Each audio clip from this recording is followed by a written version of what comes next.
In this clip, we're going to look at differentials. A differential is a linear approximation to how much the function changes when you vary its input. So here I've got some function f, and its graph looks like a paraboloid. And then I've got the linear approximation to f, I'll just call it z for lack of a better name. And so this is the linear approximation at this point right here in the domain. So this is the location AB, we'll call it. And then I want to know how the value of f changes when I move from this point to some other point here. So I've changed a by some small amount delta x for the x coordinate, and I've changed b by some small amount delta y for the y coordinate.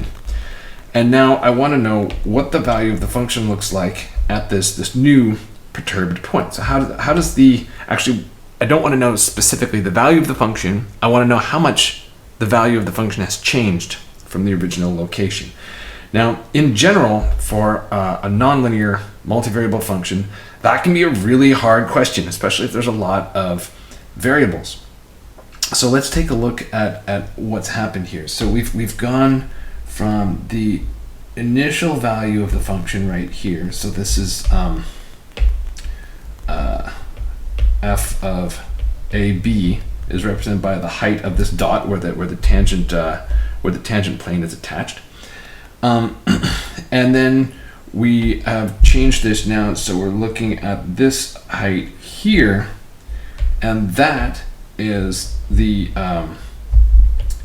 f at the new location, a plus the x twiddle, and b plus the y twiddle. Right? Okay. And so the actual difference in function values, so this difference right here, that's called the increment.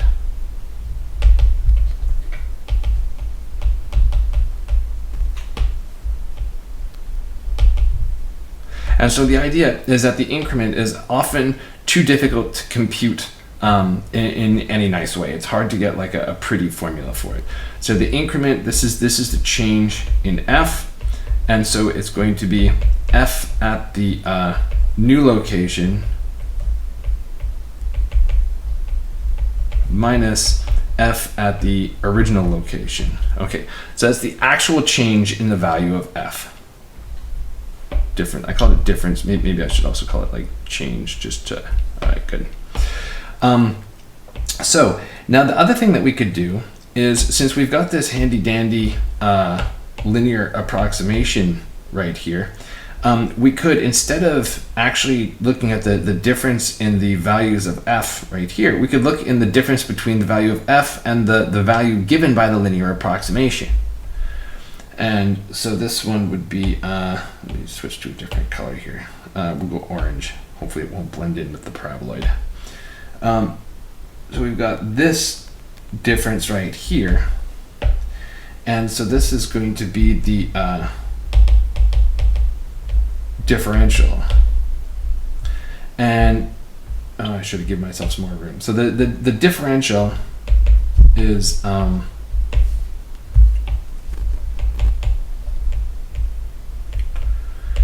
the approximate change or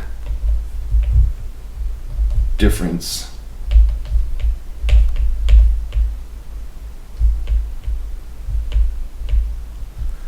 when you move from the original location to the new location.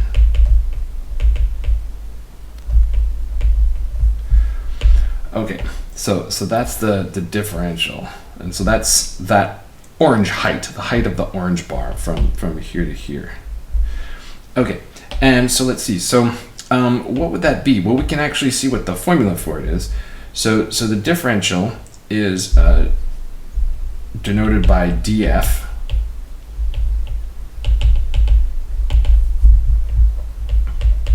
And so it's going to be, so we look at the height predicted by the linear approximation right here.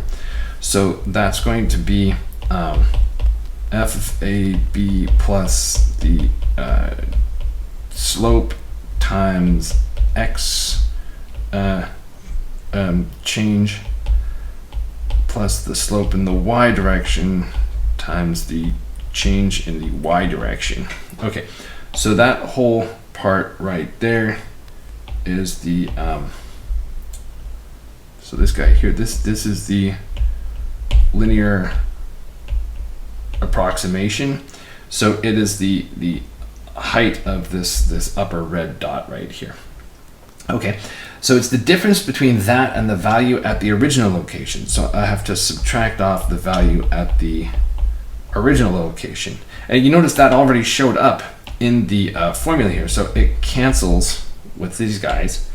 And so then the differential is just given by the partial derivative times the change in x plus the other partial derivative times the change in y. And so this gives us a nice approximation to how much f changes when we vary the input. Okay, now in this particular picture, I've drawn it so that it looks like the linear approximation is horrible because we've got this gigantic discrepancy between those two values there, right?